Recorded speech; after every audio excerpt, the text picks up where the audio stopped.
Welcome back once again जी। समा TV की special transmission सड़क सियासत आप देख रहे हैं। ऑपोजिशन का आज पहला जलसा गुजरावाला में होने जा रहा है। एनालिस्ट मेरे साथ मौजूद है, पूरा पैनल मेरे साथ मौजूद है। हैदर वहीद साहब आपकी जानिब आ रही हूँ सवाल लेकर। सबसे पहले तो ये कहिएगा कि आज की जो ये तहरीक जिसका आगाज़ हो रहा है, जिस तरह से लोग निकले हुए हैं और जो जोश और जो वलवला ऑपोजिशन की 11 जमातों में दिखाई दे रहा है आपको, उसे लगता है क्या हुकूमत की सफ़ों में कुछ हलचल है? क्या हुकूमत प्रेशराइज हो रही है या हो जाएगी? लेकिन जाहिर है कि 3 पार्टियां हैं जिनके कारकुनान बेतहाशा हैं। खासकर फजलुर रहमान साहब के पास डिस्प्रपोर्शनेटली सीटें कम लेकिन कारकुनान और कल्ट फॉलोइंग ज़्यादा है। लोग इकट्ठे होने का मेरे ख्याल से कभी इम्कान है। लेकिन असल जो आज चैलेंज होगा किरण, वो होगा खासकर मरियम नवाज के लिए कि इस मूवमेंट को, वोट को इज्जत दो को वो किस तरह जोड़ती हैं अवाम के मसाइल के साथ, फूड इन्फ्लेशन के साथ, यूटिलिटीज की शॉर्टेज के साथ। क्या आज ये वोट को जो उनके मुताबिक इज्जत नहीं मिली है, क्या अवाम की आवाज़ जो नहीं सुनी गई है उसकी वजह से अवाम के आज जो मसाइल हैं वो हैं?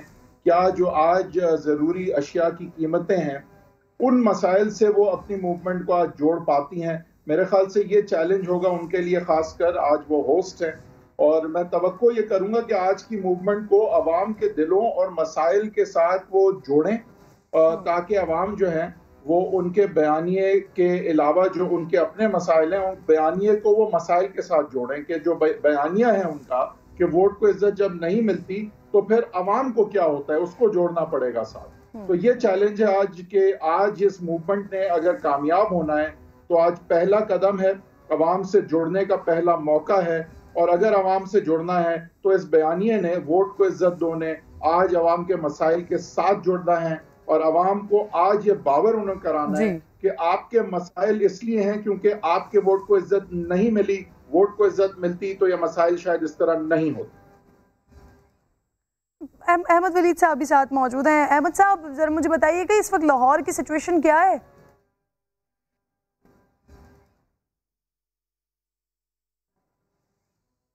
लाहौर में इस वक्त मरियम जो है वो जाती उम्रा से अपने पूरे जुलूस के साथ, गाड़ियों के साथ, काफ़िले के साथ निकल चुकी हैं। रास्ते में इक्का दुक्का उनको रुकावटें पेश आई हैं और उनकी गाड़ी को रोका गया। कुछ कंटेनर्स वहाँ पे खड़े थे, जैसे हमारे रिपोर्टर वहाँ से बता रहे थे। कंटेनर्स के आगे जो है कुछ लोग लेट गए, इनके कारकुनान, और जो मरियम है वो ख़ुद से फुटेज बनाना शुरू कर दी मोबाइल के ज़रिए उन्होंने। तो कुछ रुकावटें कई जगहों पे खड़ी की हैं उन्होंने, लेकिन पुलिस का कहना है कि हमने रिंग रोड जो है उनके लिए बंद किया हुआ है, यानी लोगों के लिए, आम लोगों के लिए, ताकि इनकी रैली जो है वो रिंग रोड से होती हुई शादरा से आगे फिर गुजरांवाला रवाना हो सके। लेकिन पुलिस ने साथ ये भी वाज़े किया है कि शाहदरा में इनका प्लान था कि मरियम नवाज़ वहाँ पे कुछ देर के लिए रुकेंगी और वहाँ पर तकरीर करेंगी, लेकिन वो तकरीर की कह रहे हैं कि इजाज़त नहीं मिलेगी। ये CCPO जो नए हैं उन्होंने ऐलान किया है कि उनको तकरीर की इजाज़त नहीं मिलेगी। हम उनकी सिक्योरिटी देख रहे हैं पूरी और उनको कोशिश करेंगे कि वो जल्द से जल्द गुजरांवाला पहुँचें और ताकि वहाँ पर जलसा शुरू हो सके। लेकिन काफ़ी बड़ी तादाद में कारकुनान जो हैं वो जाती उम्रा में वहाँ से जब मरियम निकली हैं तो उन्होंने गुलपाशी की वहाँ पर और उनको वहाँ से उनके साथ साथ फिर गाड़ियाँ दूसरी भी शामिल हो गई। ठीक है। अदनान आदिल साहब, सर आप क्या देख रहे हैं? जनवरी से पहले पहले हुकूमत को जाता हुआ देख रहे हैं या जनवरी से पहले पहले मरियम को लंदन जाता हुआ देख रहे हैं?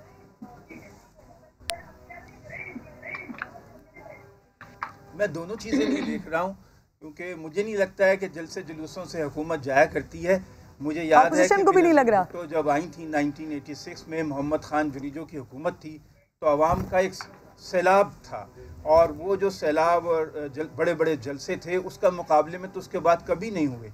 तो मोहम्मद खान जुनीजो की हुकूमत तो कोई फ़र्क नहीं पड़ा, और जब अगर वो गए भी तो ज़ियाउल हक के निकालने की वजह से गए। तो ये जो जलसे हैं ये बेनज़ीर नवाज शरीफ के ख़िलाफ़ करती थी, नवाज शरीफ बेनज़ीर के ख़िलाफ़ करते थे, उससे कोई फ़र्क नहीं पड़ता था जब तक इस्टेब्लिशमेंट जो है हुकूमत को नहीं भेजती थी। तो अब भी ये जलसे अगर करते हैं तो इनके जलसों से तो हुकूमत को दबाव में नहीं आएगी। अलबत्ता ये ज़रूर है कि अगर हुकूमत पैनिक कर जाए और खुदा न खास्ता को वायलेंस हो जाए और लोग मर जाएँ तो फिर हुकूमत के लिए मुश्किलात साबित हो सकती हैं कि ये जो आज उन्हें ये एहतमाम करना होगा कि ये जो जलसा है पुरअमन तरीक़े से मुनक़िद हो जाए और मुंतशिर हो जाए, क्योंकि खुदा ना खास्ता अगर कोई गड़बड़ हो गई, अमन व अमान की सूरत हाल पैदा हो गई तो फिर वो हुकूमत के लिए बड़ा मसला होगा। तो मैं नहीं समझती, ये सिर्फ़ एक आसाब की जंग है, एक नफ्सियाती हरबे होते हैं कि हुकूमत को परेशान करने के लिए, उसको पैनिक करने के लिए कहा जाता है कि बस हुकूमत जाने वाली है, 2 महीने बाद चली जाएगी, 3 महीने बाद चली जाएगी। मुझे तो ऐसा कुछ नहीं लगा। और यही सिचुएशन मुझे आपकी पैनिक क्रिएट करने वाली सिचुएशन से याद आया कि वज़ीर आज़म साहब की जो पहली तकरीर थी, पहली दफ़ा जब वो पार्लियामेंट में आए थे, इसी तरह से वो पैनिक हुए थे। शर्मिला, आपकी जानिब मैं एक सवाल लेकर आना चाह रही हूँ। मुझे याद पड़ता है कि आप लोगों के जो मशहूर ज़माना, आप तमाम अपोजिशन की जानिब से नालायक, नाअहल, सेलेक्टेड इस हुकूमत को कहा जाता है, तो यही हुकूमत इसी पाकिस्तान तहरीक इंसाफ के साथ मिलकर पाकिस्तान पीपल्स पार्टी ने सेनेट में अपने डिप्टी चेयरमैन लेकर आए। तो जिस वक्त लेकर आए थे उस वक्त ये नाअहल, नालायक या सेलेक्टेड इस तरह के सीखे इनके लिए नहीं थे, और फिर उसके बाद वहाँ पर अभी भी चेयरमैन सेनेट, डिप्टी चेयरमैन ये दोनों मिलकर काम कर रहे हैं, वहाँ पर ये हलाल हो जाती है। लेकिन उस जैसे ही पार्लियामेंट में जहाँ वज़ीर आज़म साहब इमरान खान साहब हैं, पाकिस्तान तहरीक इंसाफ है, तो वहाँ पर ये नालायक, नाअहल, सेलेक्टेड और हराम हुकूमत हो जाती है। किरण, अगर आप जो स्टूडियो में बैठी हैं और आपके सामने जो कैमरामैन है, आप सिर्फ उससे एक सवाल पूछे कि क्या वो अपने घर में अपने बच्चों को 2 वक्त की रोटी खिला सक रहा है? क्या वो बासानी अपने बच्चों की स्कूल फीस दे सक रहा है? क्या वो सब्जी, चीनी, दाल, आटा खरीद पा रहा है? क्या उसमें सकत है कि बिजली का बिल दे पा रहा है? क्या वो परेशान नहीं है? शर्मिला, आप ये सवाल मुझसे करने को ना कहें, क्योंकि मैं कराची में बैठी हूँ, सिंध के लोग ये यहाँ पे सिंध वाली बताने शुरू कर देंगे, सिंध की कारकर्दगी कहना शुरू कर देंगे। कहीं की भी कारकर्दगी बताएं ना। देखिए, अगर आप पेट्रोल की कीमतें बढ़ा देंगे तो उसका तो इम्पैक्ट पूरे पाकिस्तान में होगा। जब आपने बिजली की कीमतें बढ़ा दी, जब आपने पेट्रोल की कीमतें बढ़ा दी, तो आपकी कॉस्ट ऑफ प्रोडक्शन तो बढ़ गई, आपकी ट्रांसपोर्टेशन बढ़ गई, ऑटोमेटिकली आपकी खाने पीने की अशियाज, यूटिलिटीज जो है वो तमाम बढ़ जाती हैं। क्या सकत है? मुझे बताइए किरण, आप भी अपने घर में आप बताइए कि क्या आपके घर में डिस्कशन नहीं होती कि महंगाई कितनी हो गई है, बिजली के बिल कितने बढ़ गए हैं, गैस नहीं आ रही है, और चीनी जो है वो 100 रुपए किलो से ऊपर मिल रही है, या जो टमाटर की कीमत है वो 200 रुपए किलो है।